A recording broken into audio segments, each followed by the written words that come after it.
Welcome to our Camogie Coach webinar series. This is the first of our four-part series. We hope that each webinar will give you, the coach, insights and practical takeaway ideas that you can bring to your own coaching practice. Our first webinar is using games to develop fundamentals with Colm Crowley. Colm is currently GDA with Cork GEA and founder of the Coach in the Game platform, the platform that shares ideas on coaching in Gaelic games. To date, the platform has attracted over 11,000 followers. Have your pen and paper close by and enjoy the learning. Hi everybody, thanks to Niall and the Camogie Association for the opportunity to present here tonight for you. And I suppose the topic I'm going to be talking about is using games to develop fundamentals. And I suppose with this, all I'm trying to do really is challenge you and the thoughts that you might have already on how you can use games to develop fundamentals. So I suppose I'm a big believer that games are a key way of developing players, ensuring kids stay and play with Camogie, and also that it will aid their development as players going forward. So very simple. What is a game? To me, a game is something that's fun. There's a competitive element involved in it. It's unstructured, and what I mean by that is it can go a bit all over the place, so it's not just straight lines. There's a winning element involved, and obviously where there's a winning, there's a losing. There's scoring elements in some factor, and again, it's fun. And that is a game to me. I suppose some people would be of the belief that a game, or the thought that a game is a match, and a game isn't a match. A game can be any variation of things, and hopefully as I go on through the presentation, I'll be able to share that with you. So what a coach wants versus what a child needs. Sometimes a coach, especially novice coaches, and what I mean by novice coaches that are only beginners. They're maybe 1, 2, 3 years into the system of coaching, and they might only be working with an under 8 group. What a coach sometimes feels they need is high structured activities.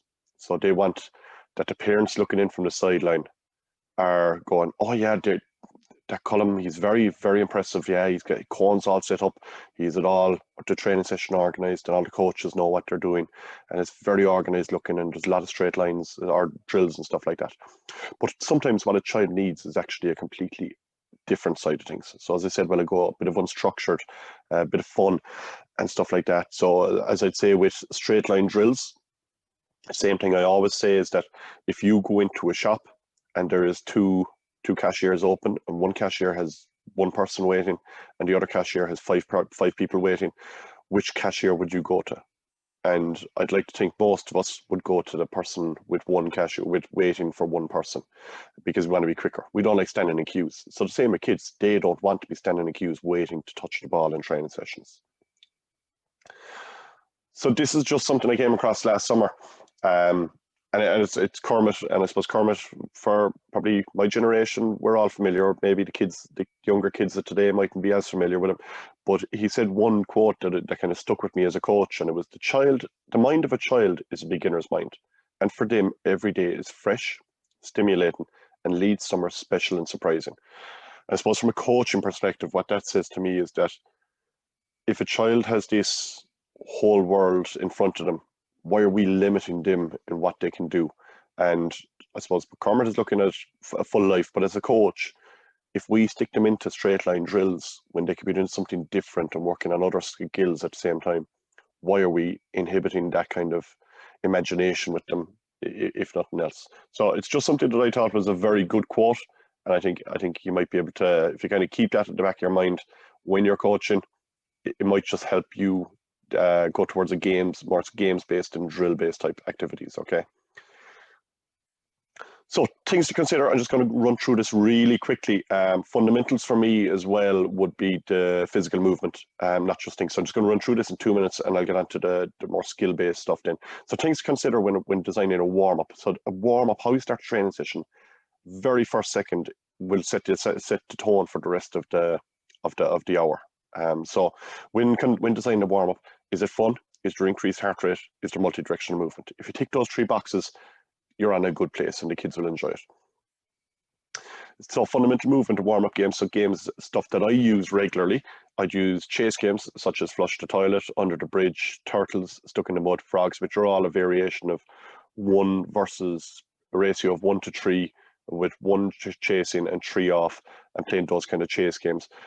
Bulldog, we're all familiar with. Animal movements, Simon says. Monkey tails, where they use a bib stuffed into the back of their shorts. And cups and saucers, which should be using the cones upside down and stuff like that.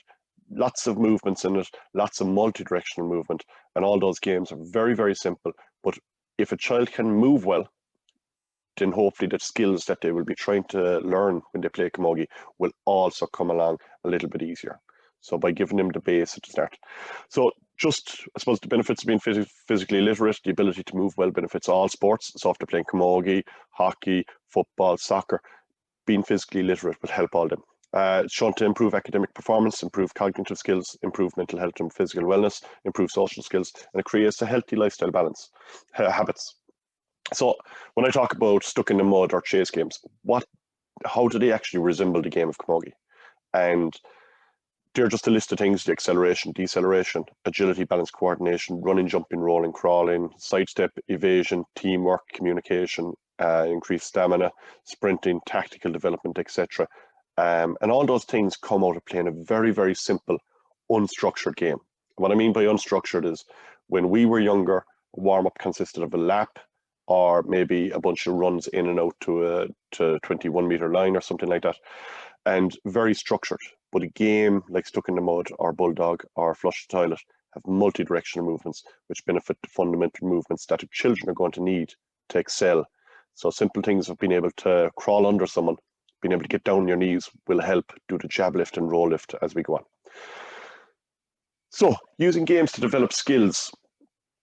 A couple of things that I look out for, and if you can tick each of these boxes when you're designing an activity or a game, it'll be very, very good for you as a coach, and it'll also be very, very good for the child as a player.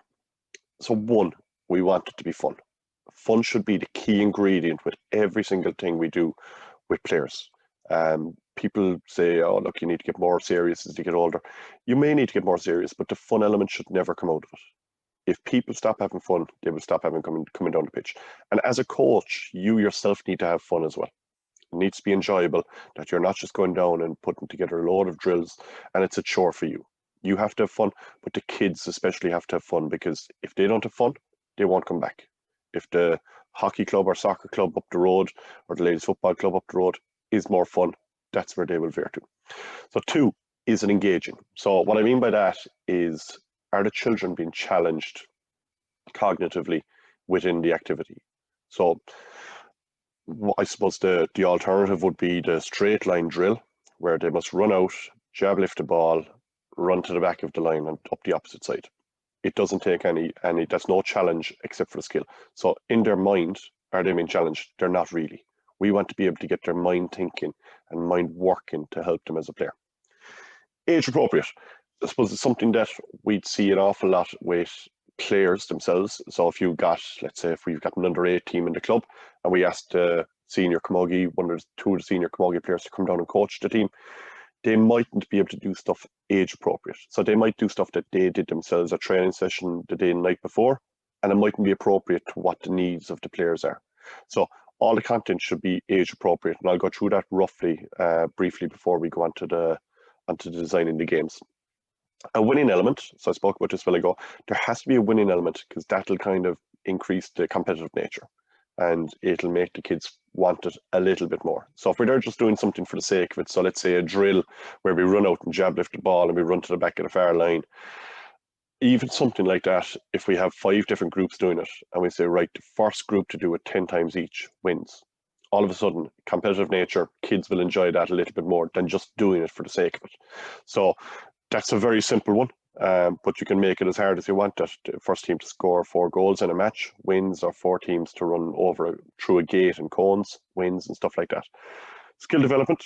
A skill development has to be important at everything. Why are we doing this exercise? So a lot of the time, people do drills for the sake of doing a drill, but we need to do it with a purpose. So if we're doing a drill working on, or a game working on jab lifting, we need to be able to say, this is how it's going to improve our jab lifting. We're not just doing it for the sake of doing it, because we need, the whole point of training is for the skill development to improve, to make it more, to relate to matches, so to make them more competent players. And the last one is lots of ball contacts.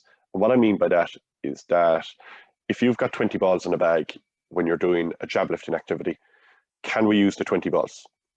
Don't just limit yourself to using, all right, we got 5 groups of 4, there's 1 ball, 5 balls, that'll do between each group. Can we use the 20 balls so that every child is getting more ball contacts more regularly? And if you can tick all of those 6 things when you're designing an activity or a game, things will get an awful lot easier for you as a coach. And you'd like to think that the improvements you will see should come forward with that. So the core skills are in Camogie, the same as hurling, are striking. It's the core skill. And an awful lot of the time it's neglected in a training session.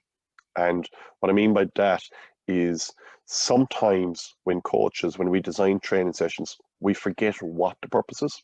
And in Camogie, the ability to strike the ball on the ground for probably 5, 6, 7s, strike a moving ball for 7s, 8s, striking the ball on the run and striking the ball from the hand, and then striking the ball from the hand whilst on the run and doing it left and right sides is very, very important. And every training session, there should be a part of it built around developing those core skills. So a simple thing of putting 15 minutes of every training session, of every hour training session, should involve striking.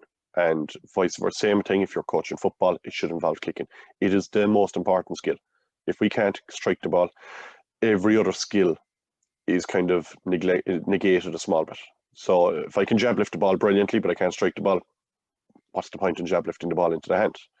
If I can win possession of 50-50 balls brilliantly, but I can't strike the ball, would I be better off learning the strike and getting a bit balanced there? So it's very, very important that all the kids are competent in striking.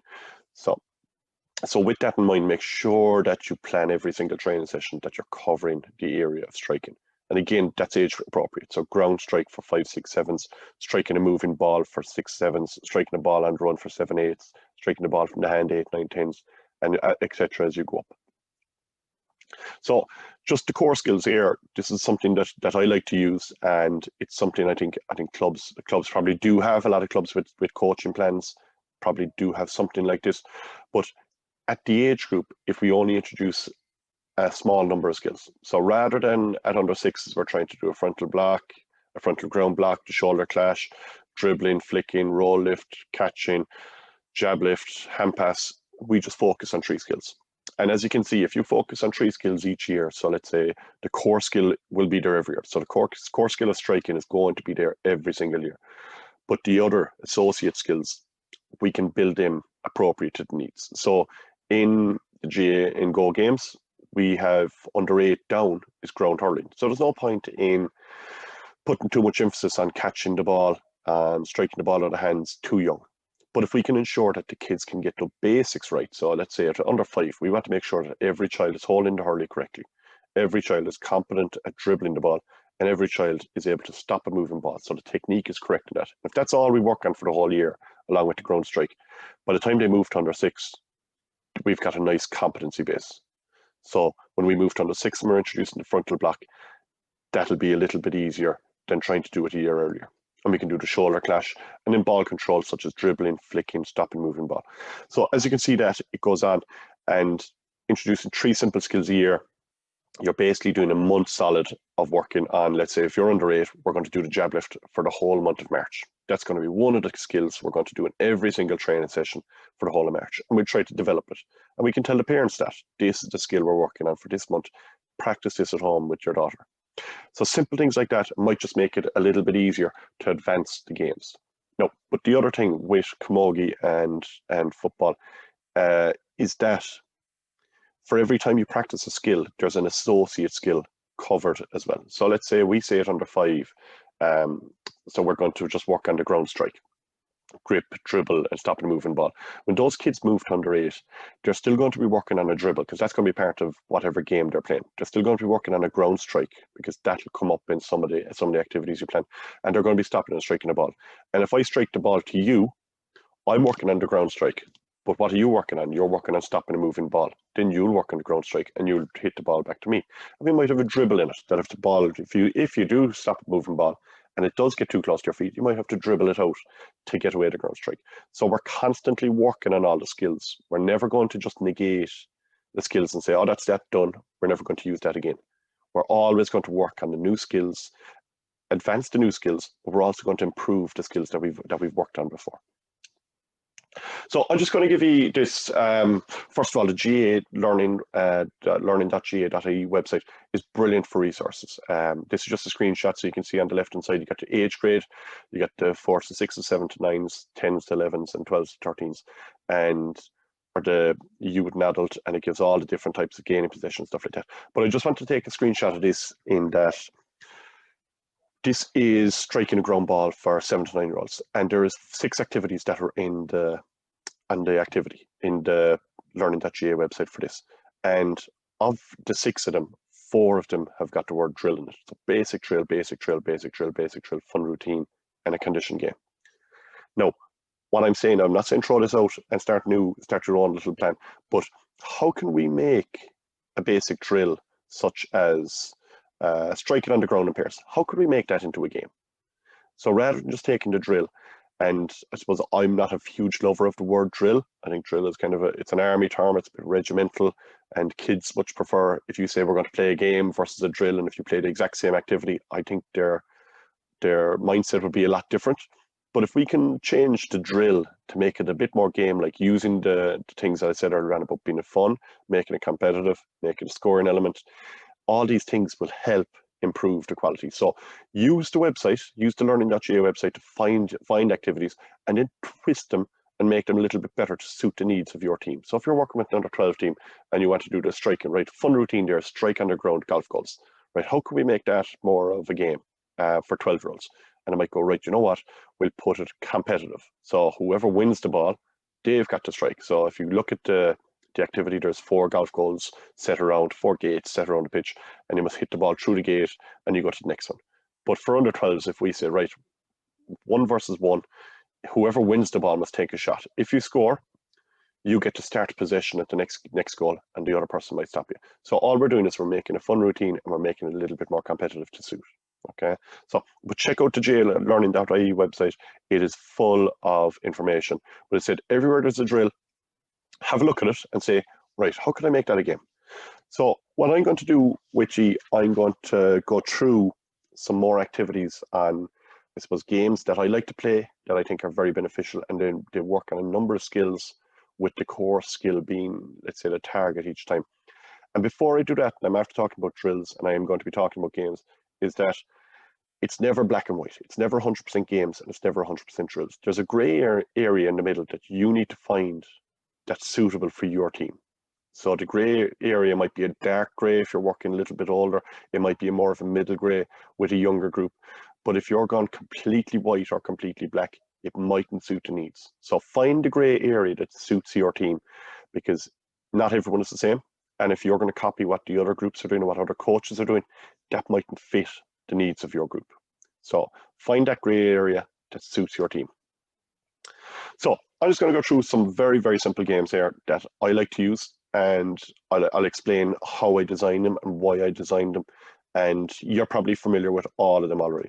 But the first one is No Man's Land. No Man's Land for me is the best game you can ever play with any age group, be it children, adults.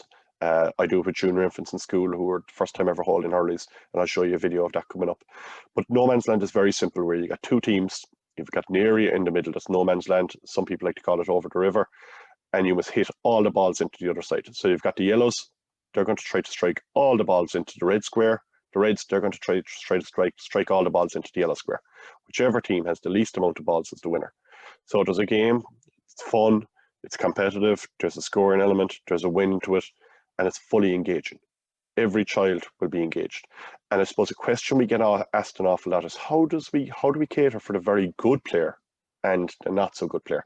And a game like this is ideal in that what you can do here is you can talk to Mary, who is our best player, star player. She's got 3 older sisters. She's been playing Camogie since she was 2, and she is way ahead of everybody else. And we can tell Mary, right, Mary, we want you to hit 20 shots with your weak side and then 20 with your strong side. Whereas you might have another girl, Jenny, might be up the very, very front. She might be her first time here. She hasn't got a great swing, but you can work with her and try to help her just get to 3 or 4 strikes across. So we're never putting them in a situation where their peers are judging them. We're not putting them in a straight line where there's 5 of them waiting and Jenny is going out with a ball and she's struggling. It's her first time. Confidence is dipping every second that she's there. And Mary is waiting, going, oh, I want to go. So how can we improve these players together? So a simple game like No Man's Land. And with No Man's Land, there is, I think the last time of counting, we had 41 progressions. So that's the most basic level there, is ground hurling, hit the ball into the other side. The number 41, or 40, I think it's 40 or 41, is 6 players, 6 reds and 6 white, 6 yellows on each square. And there's a goals behind each square, and the 6 reds must try to gain possession, hit the ball into the opposite square to their red team. The red team must win it, and they must try to score on the goals behind them. And vice versa, the yellows, if they get the ball, they pass the ball over to their yellow team. The yellow players over there must try to get the ball and score in the goals. You can do it, as I said, one that I like to do with 10-year-old girls. If you do have an AstroTurf or during the summer when the ground is hard, using tennis balls, hitting the ball out of their hand and try to get them to catch the ball after one bounce, so that they're going to leave in the ball bounce, but then they're trying to catch it. And that's a nice way to get them into the idea of catching the ball, hitting the ball a little bit higher, move the square or further back. So I'm just going to show you an example of a video that I did in a primary school 2 years ago. And these are just juniors and seniors. Now, I'm not too sure if you can hear the noise, but I'll leave it play.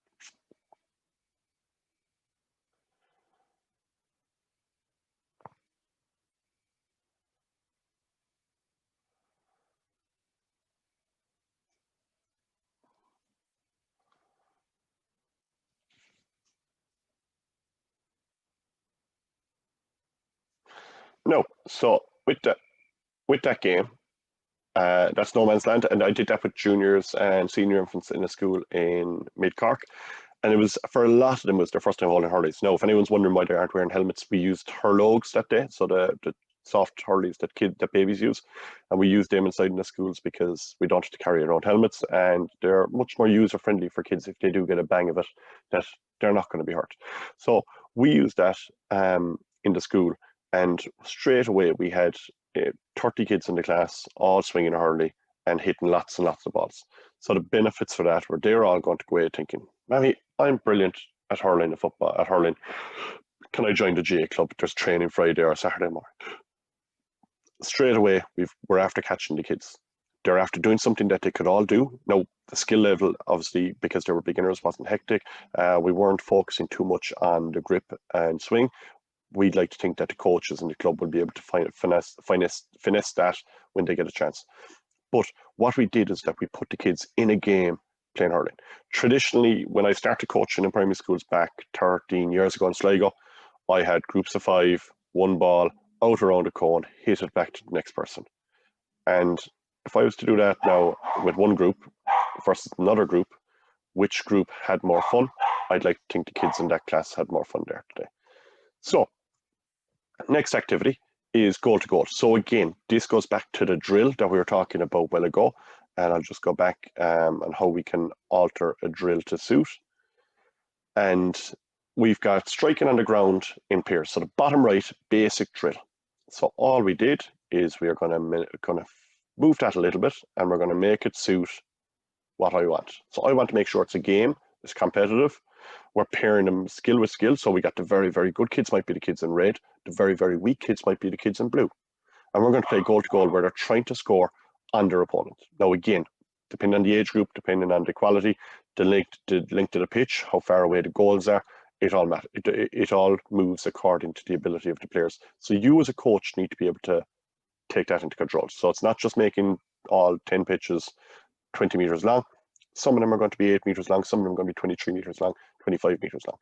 And again, this is where you can set different challenges. You can tell the kids in red, you can hit the ball out of the hands if you control the ball or you jab lift the ball into the hand. And the kids in blue, who might be the weakest kids, we just want them swinging and hitting the ball regularly and consistently. So nice and simple. And it's a game that what we did is we looked at the GA Learning website and we just modified a game that they had, or an activity, a drill that they had. We modified it to make it a game. So I said there's lots of brilliant activities there. Use them to suit yourself. So goal to goal is a very simple game. Now, if you do get quality, and there is a high quality and standard, what you can do is change teams every 3 minutes, change your opponent, and they're constantly playing somebody new. And they'll have to adjust tactically, right? This person likes hitting the ball high, this person likes hitting the ball low, this person has got a bit of a swerve on the ball. So how they'll react to that will all be very important. So again, rather than just striking the ball over and back from the partner, which would be the traditional drill we'd see an awful lot of, all right, pass the ball to your partner, and they're hitting the ball over and back. Now we got a game. They're still hitting the ball over and back, but now they're going to be working on stopping the moving ball. There'll be a bit of dribbling and a bit of competitiveness involved. And they'll probably hit a lot more balls in the same time. So now the only thing with that is have lots of spare balls behind, so they want to win a ball. When a child does score a goal, throw in a new ball straight away for them. So it's a very, very simple game. But again, we just took a drill and we modified it into a game. Next one is Rob the Nest. This is another one of my favorites and something I try to do in every school that I'm in. And I suppose it can be done, obviously all these skills can be done in ladies football as well as Camogie. But Rob the Nest is, you have 4 different groups, or it could be 6 groups, or it could be 2 groups. And you've got all the balls in the middle. And they must run in, get a ball, dribble it back to their square, go back in, get another ball, dribble it back to the square. And then after a while, when all the balls are gone, the coach shouts rob the nest, and they can go and rob a ball from every other team. So they might rob a ball from the red team if you're yellow, they might rob a ball from the blue team, they might rob a ball from the orange team, and vice versa, the others will be robbing from each other. And what it's doing is all we're doing is we're working on the dribble, we're working on the ball control. And again, this is where the good kid can sprint. The good kid might get 10 balls in a minute and a half. The weak kid might just get 2 balls, but they're able to do it in the comfort of knowing they're not being judged. They're doing it for their team. And the ball that they bring back might be the most important one. That could be the winning ball. As they get older, or as they get more confident, you can do soloing. So they might have to go in, they might have to roll lift or jab lift and solo. You can use bean bags as well from a younger age if you want to get used to the holding the hurley for the solo. You can also put in a tackle element that you might be allowed to have a guard in each square. So the yellow team can have one person that protects all the balls that come in there. So if a blue person comes over, the blue person has to try to get the ball off the yellow while the yellow is tackling them. So simple things like that, you can adapt to suit the needs of your team. So as you go forward, how else can you link that? How else can we make that harder? So Rob the Nest, as I said, it's a very, very simple game. I use it with junior infants in school. They can do it. And they can dribble the ball, and they might only use one hand on the hurley, and they mightn't be perfect, but they're going away thinking, I can play hurling. So a game that non-traditional hurling and camogie people might think is very, very hard, or camogie and hurling, they're going, oh, I never played it, I wouldn't be comfortable with my kids playing it. And they can see how easy it is for a child to get started. Then it's very important to take it forward like that.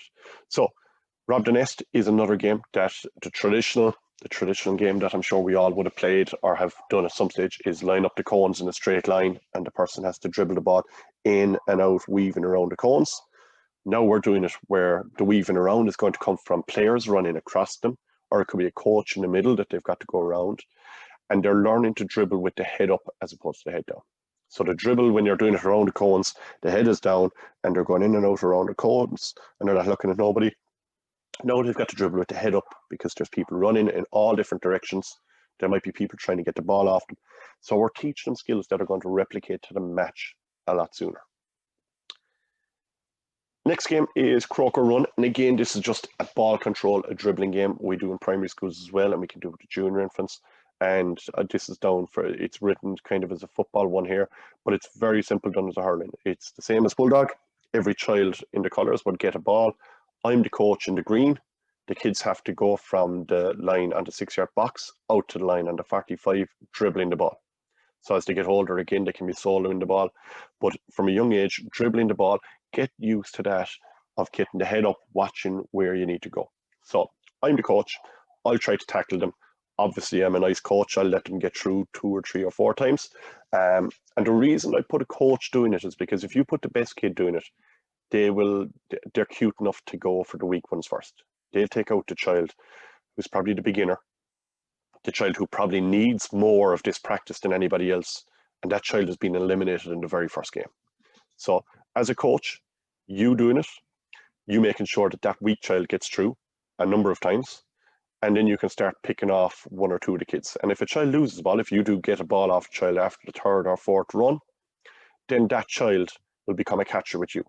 And all of a sudden, from working on their dribbling, which is the head up and watching where they're going, and there's loads of people running around, now they're going to be working as a catcher, and they're going to be learning how to tackle, and they're going to learn about getting the body the right side of a person that I want to get the ball away.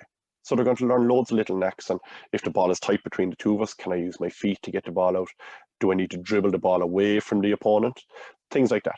So, as I said, with every action we do in Camogie coaching, there's equal and opposite actions of the counter side of it. So if one person is dribbling and there's a person tackling, they're getting the benefits of being an attacker and defender, and vice versa if they switch around.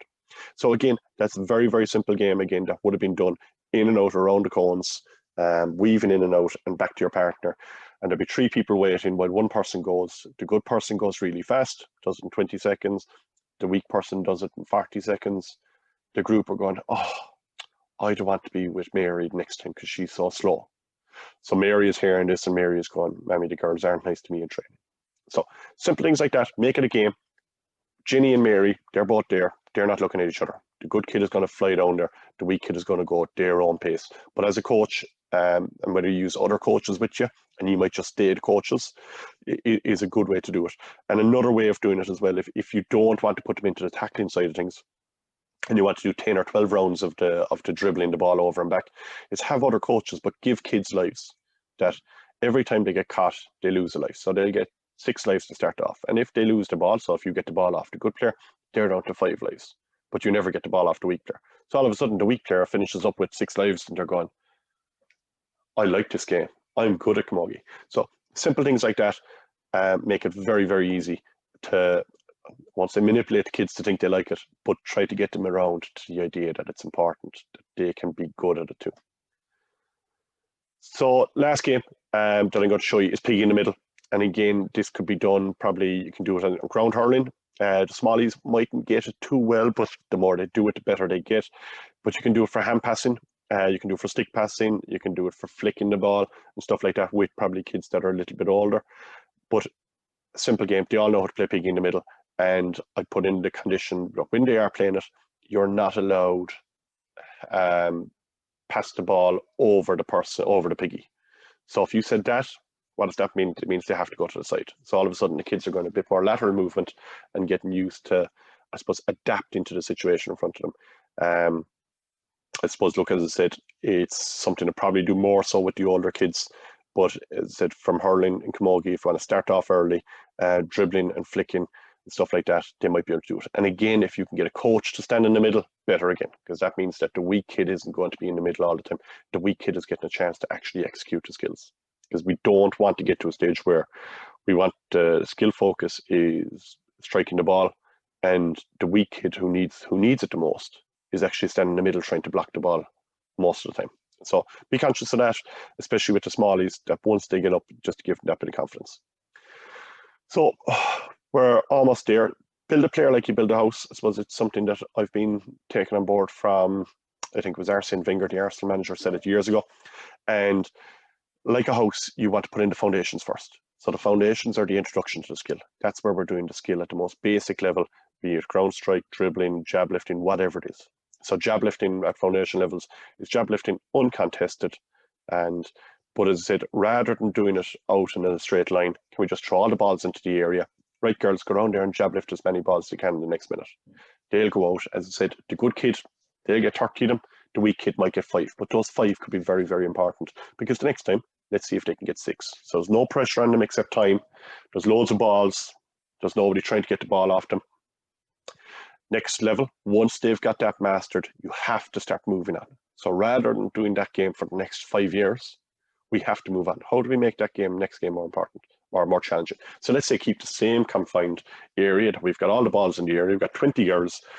The coach now is going to go in and start making life hard. So the coaches, or 2 or 3 of them, our parents, we're going to go in, and when a child is going to jab lift, we're going to try to flick the ball away.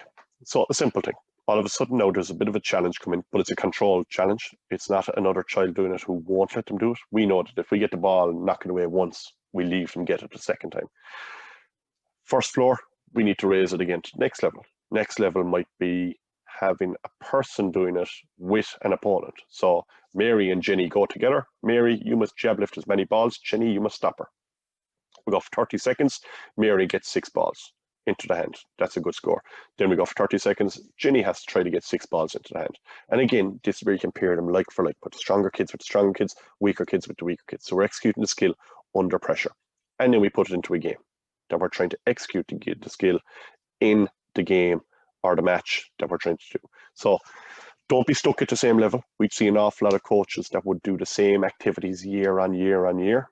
But every year, if a child can execute a skill, how can we make it harder? What can we do to make it a little bit harder for them? And this is where your games come in. So how do we make that game a little bit harder? So I suppose my last thing for tips for coaching children is fun and enjoyment should be the priority. Okay, and I think games will bring that as much as possible. Games more than drills, but as I said, there's a grey area that you might have to modify for some parts of the group or for the whole group to find what suits best. So games are much more enjoyable for kids, and that will link into the first one. No queuing. Said earlier on, if we go into a shop and there's 5 people in one queue and there's 1 in the other, which queue you're going to join? You're going to join the one. Join the one. And also, if you think about it, when there's messing at training and people say, oh, those 3 girls, they're always messing, they're together. They're messing because they're bored and they've got time to mess.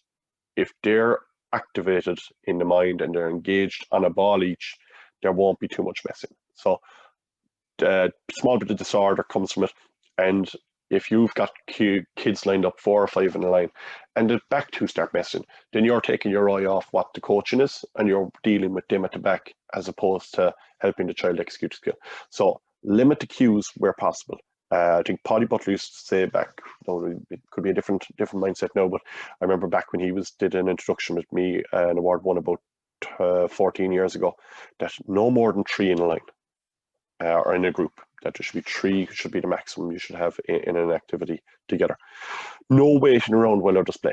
So don't have kids waiting when they could be playing. So I know when you go into halls and astroturfs, space is limited, but can you keep all the kids activated at the same time?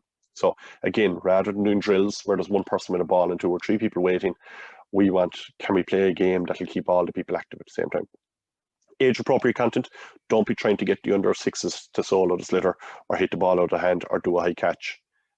Treat them as they are with children. They're not mini adults. Give them a content that is appropriate to their age. A happy coach leads to happy players. I suppose it's the put on the clown face that when you arrive. I know most of the coaches are working 9 to 5, busy days. They probably get home, a quick snack before they pick up the child and go down to the pitch, because I know the younger age groups always train a little bit earlier and stuff like that. Put on that smile for the hour. The kids can sense the passion and enjoyment from the coach, and they will react to that. If coach is cranky, coach isn't happy, the kids can sense that. So put on the happy face, put on the smile, be the clown for the hour for the sake of the kids. They'll appreciate it, and it'll make life easier for you. So just put on that smile. Again, fun and enjoyment should be the priority. Don't worry so much about developing the skills and the winning matches and all that stuff.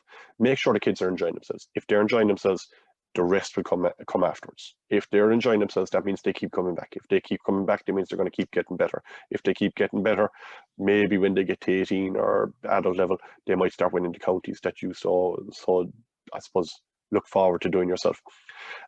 Instruct in the games to individuals. So rather than stopping the whole activity, the game, so we're playing no man's land, and go stop. I've seen 2 people doing this now where they hit the ball wrong and did the wrong hand on top. We all got to get your right hand, the hand you're right with on top of the hurley, and we start from there. So we're after disrupting the whole activity just because 1 or 2 people are doing something wrong. So what we could do and should do in that situation is speak to the individual. So leave the game, keep going. Still balls going over and back playing no man's land, and we're talking to Mary. Mary, We chance to be on top of the hurley. Very good, Mary. Good girl. Oh, look at that. Brilliant shot, Mary. Good girl. Simple things like that. So rather than stopping everybody and kind of singling out people with your, I suppose, criticism in a way, or critiquing, we're leaving everybody else play, but we're helping the people that need it on an individual basis. Keep talking to a minimum. I like to go with the power of three, is as I call it. That's 3 seconds for every year of their age. So if you're working with 5-year-olds, 15 seconds. They're gone after that. They're counting crows in the sky after that. So keep it to a minimum. And last thing again, fun and enjoyment should be the priority. As I said, keep them coming back, keep them enjoying it. The championship wins and all those results will come later in life once they keep coming back. Just some other resources that I like to use, that on Twitter, you've got John Murphy, who does some very good nursery plans and very good fundamental movement activities. Active Sports Coaching shows some very good games that are not specific to camogie or hurling or football, but they're very good for athletic development. Help Me Coach .ie on Twitter. Physical Activity and Locomotor Movement have absolutely fantastic resources. Owen Mooney on Twitter is very good. Hurling 365 in Wexford have a lot of content that they put up and they share. And they got the GA Learning, of course, which provides the clips I was showing you around about the drills and stuff like that. Use those because they show them regularly and they're all very good. My own content is available, Coaching the Game at Game Coaching, variation of whatever. The website has a good number of blogs, a number of free resources available there, and Dropbox and links to Dropbox. And also all the books that I've done over the last couple of years are available for free on PDF download on payhip.com, and search Game Coaching and you can download them for free. They're available. If you want the hard copy, you can, just very limited resources left, you can buy them. But if you want something just to have on the phone, which I know most of us coaches now have, rather than having books going around with us, have the phone, pull it out, have a screenshot of what the activity is, what you're trying to get out of. They're all available. There's stuff for nursery, there's stuff for ball walls and astroturfs, there's stuff for youth and adults, and there's just stuff for the kind of go games, the 8 to 12 age groups as well. So they're all available. That's it. Thanks very much for your time. Final parting shot would be that there's a black side of it, which is fully games, white side of it, which is fully drills. Find the area in the middle which best suits your group and the needs and capabilities of your group. And as a coach, don't be afraid to have unstructured activities. Not everything has to look perfect. And I know as a coach, and I'm sure at some stage in your coaching career, you were very conscious of how people would perceive you as a coach, but it's very important that the unstructure, the bit of chaos that you embrace with the kids and the games and a bit of madness and a bit of running around and stuff bumping into each other, that'll all help them become better camogie players as they go forward. Yeah, thank you very much.